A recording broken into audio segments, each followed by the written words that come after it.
안녕하세요. 자유투부더 자윤입니다. 오늘은 4대 은행 천억 성과급 돈잔치, 주식은 왜 마이너스 30% 폭락할까? 라는 제목을 한번 달아봤습니다.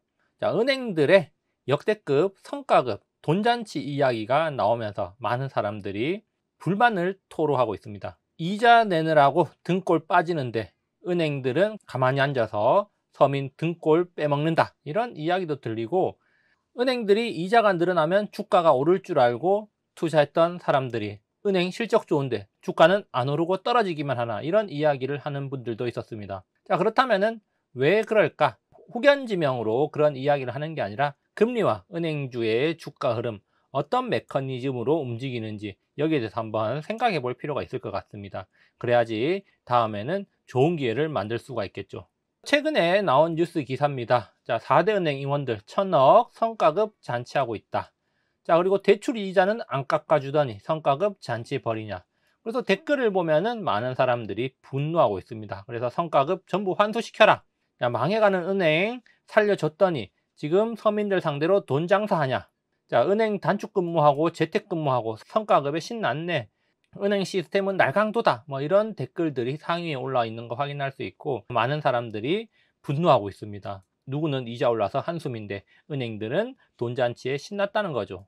자, 실제로 은행들이 보면은 우리나라 금리 인상이 되니까 대출 금리를 올리고 있는 상황입니다. 8월에도 우리나라 금리가 올라갈 걸로 예상되고 있는데, 자, 연말 주택담보대출이 8% 뚫을까, 이런 이야기도 나오고 있고요. 지금 이미 주택담보대출은 4%대를 넘어섰고 신용대출은 6%대다. 자, 이게 일반화되고 있습니다. 자, 그러면서 또 4대 금융지주 19조 원대 최대 이자 이익을 냈다라고 하면서 최근에 실적 발표 결과가 나왔고요. 자, 그리고 신한금융 상반기 순이익만 2조 7천억이다. 사상 최대 실적을 기록했다. 이런 이야기들이 심심찮게 나오고 있습니다.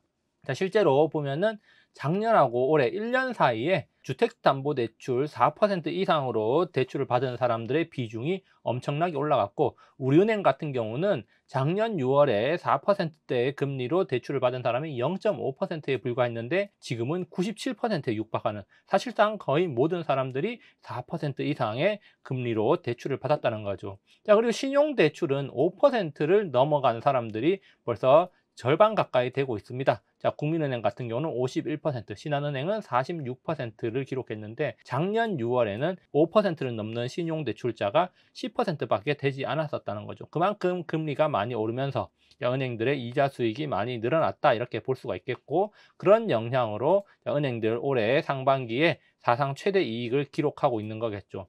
그러면은 이렇게 사상 최대 이익을 기록하면은 은행들의 주가 고공행진을 하고 있을 거다, 이렇게 생각하기 쉽지만 실상은 그렇지 않다는 겁니다. 실제로 주가를 살펴보니까 하나금융지주 같은 경우는 올해 초 고점에서 최근까지 주가가 하락하면서 마이너스 35% 수익률을 기록하고 있고요. 물론 실적 발표 이후에 주가가 반등하긴 했습니다. 자, 그리고 신한금융지주 같은 경우도 올해 고점이었던 5월 달에 비해서 한 달 동안 급락을 하면서 고점 대비 22% 하락한 뒤에 반등을 하고 있고요. 자, 그리고 KB금융 같은 경우도 올해 2월 고점에서 계속해서 주가가 흘러내려 가지고 지난 7월에는 마이너스 32%를 기록하고 살짝 반등하고 있는 모습 보여주고 있고, 우리금융지주 같은 경우도 올해 고점 대비 마이너스 32% 하락했다가 지금 살짝 반등하고 있는 모습 나오고 있습니다. 자, 이렇게 우리나라 금리가 올라가면서 담보대출 금리는 1년 동안 계속해서 올라왔는데, 자, 주가도 올라갈 줄 알았지만 올해 고점 대비 마이너스 30%대의 하락을 기록하고 있다는 거, 참으로 아이러니고, 금리가 올라가고 이자 수익이 늘어나서 은행주의 이익이 늘어나면 주가도 오를 거라고 기대하면서 투자했던 사람들은 큰 손실을 보고 있다는 겁니다. 자, 그러면 왜 이런 일이 일어나는 걸까요? 미국 대형 은행주도 보면은 실상은 마찬가지입니다. 오히려 우리나라보다 더 심하다, 이렇게 볼 수가 있겠는데, JP모건 같은 경우는 올해 1월부터 현재까지 계속해서 주가가 떨어지면서 마이너스 32% 기록하고 있고요. 자, 그리고 웰스파고는 저점까지 마이너스 36% 떨어졌다는 겁니다. 자, 그러면은 우리나라뿐만 아니라 미국 은행들도 이렇게 지금 주가가 떨어지고 있는데, 금리는 오르는데 이자 수익은 늘어나는데 왜 이렇게 주가가 떨어지는 걸까? 자, 여기에 대해서 한번 생각해 볼 필요가 있습니다. 왜 이런 현상이 나타나는 걸까요? 주가가 떨어지는 데는 여러 가지 이유가 있겠지만 은행주에 투자를 한다면 꼭 기억해야 될 것은 이 두 가지 이유는 꼭 알고 가야 된다, 이렇게 저는 생각을 합니다. 자, 그래서 첫 번째와 두 번째 이렇게 있는데, 이 첫 번째와 두 번째 제가 간단하게 그냥 이렇게 설명을 해놨지만 뒤에서 조금 더 자세하게 한번 메커니즘에 대해서 이야기를 해보겠습니다.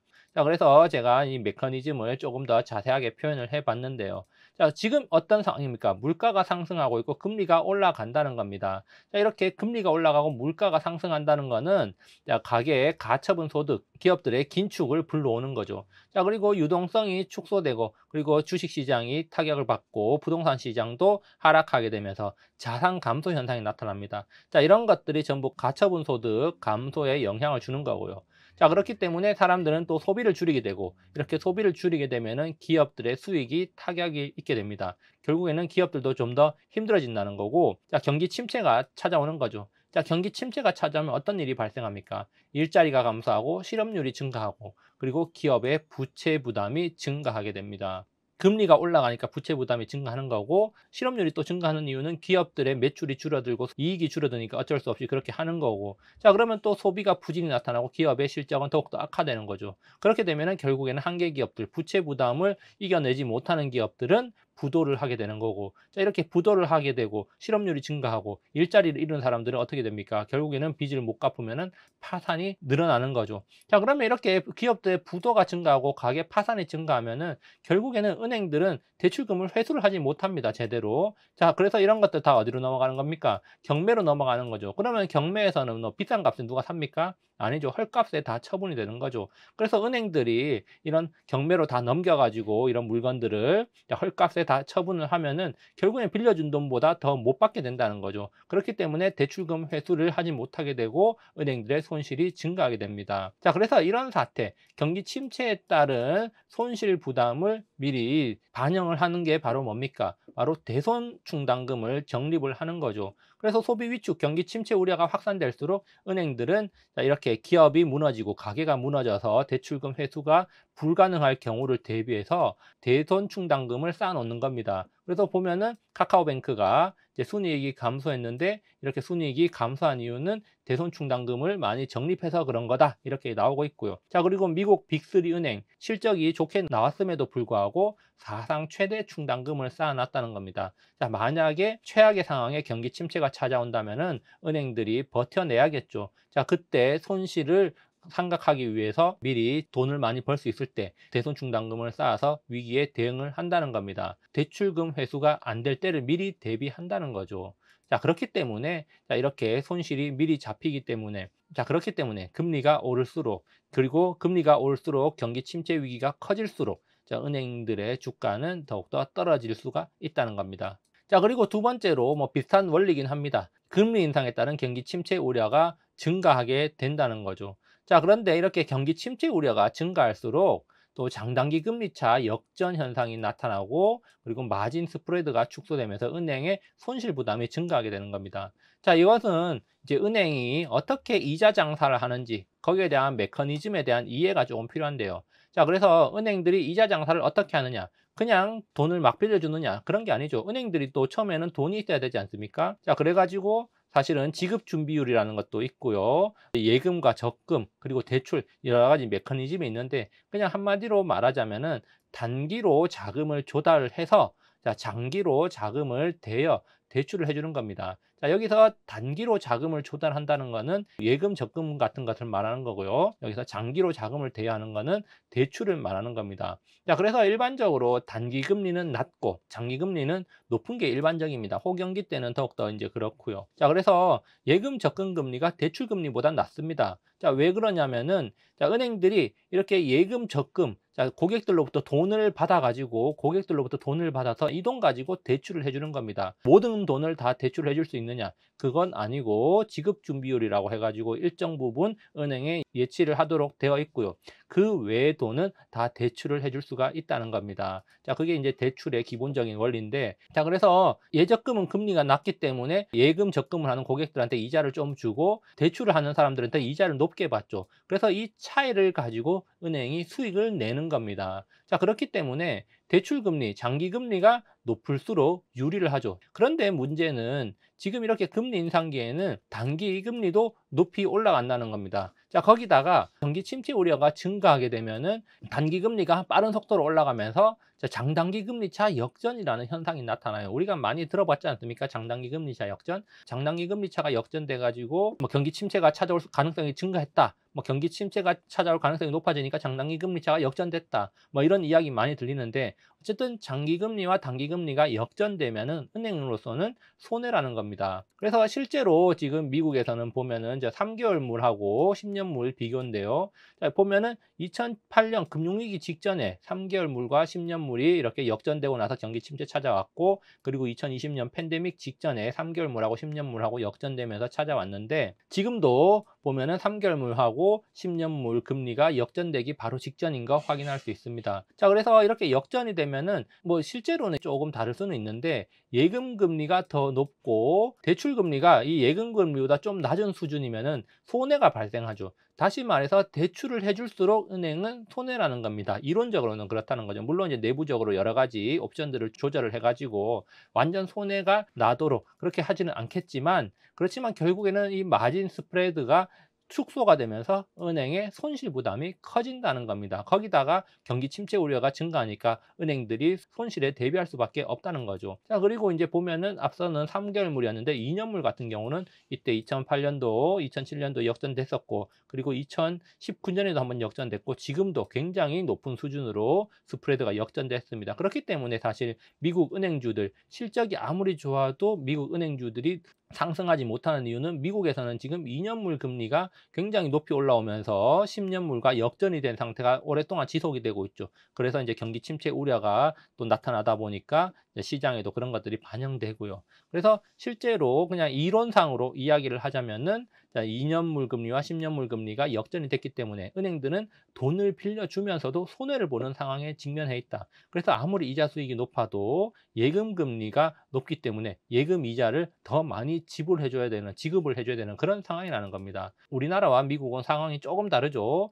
자, 그래서 우리나라 같은 경우는 지금 10년물 금리와 3년물 금리 차를 보니까 역전까지는 아니지만 굉장히 낮은 수준까지 와 있는 게 사실이다. 자, 그래서 지금 이게 역전되면 경기 침체에 돌입하는 건데 라고 하면서 이제 우려가 나오고 있기도 하고요. 15년 만에 최저치인데, 그만큼 은행들의 수익성이 좋지는 않다. 이자는 많이 받긴 하지만 또 예금 금리도 사실 많이 높여줘야 되는 그런 상황이기 때문에 마진 스프레드가 그렇게 높지는 않다. 자, 스프레드가 매우 축소가 된 상황이다. 자, 그렇기 때문에 거기다가 경기 침체 우려까지 증가하고 있다. 그래서 만약에 경기 침체가 찾아와서 실업률이 증가하고 파산이 늘어난다면은, 부도가 늘어난다면 은행의 손실 부담은 더욱더 커질 수가 있기 때문에, 자, 은행주한테는 굉장히 부담이라는 거죠. 자, 이자 장사를 그렇게 많이 한다고는 하지만 지금 실제로 경제 상황으로는 굉장히 부담이라는 겁니다.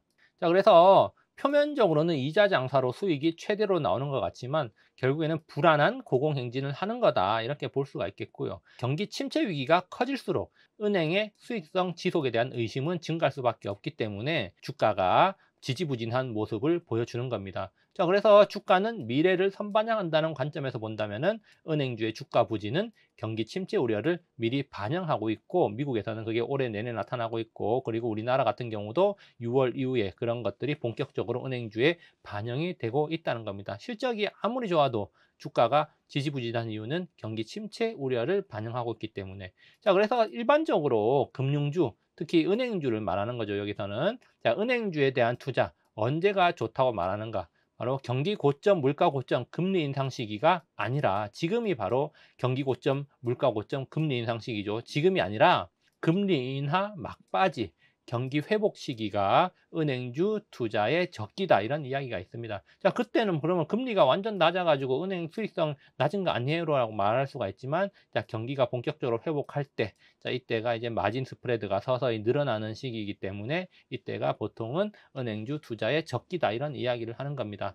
자, 물론 이런 것들이 다 이론적인 것이기 때문에 시장하고 100% 맞지는 않습니다. 그렇지만 일반적으로 이렇게 흘러간다는 거기 때문에 우리가 이제 은행주에 투자를 한다면, 자, 우리가 한 번쯤은 이렇게 생각을 해볼 필요가 있는 것 같습니다. 자, 여기까지 영상 감상해 주셔서 감사하고요. 항상 즐거운 하루 보내시기 바랍니다. 감사합니다.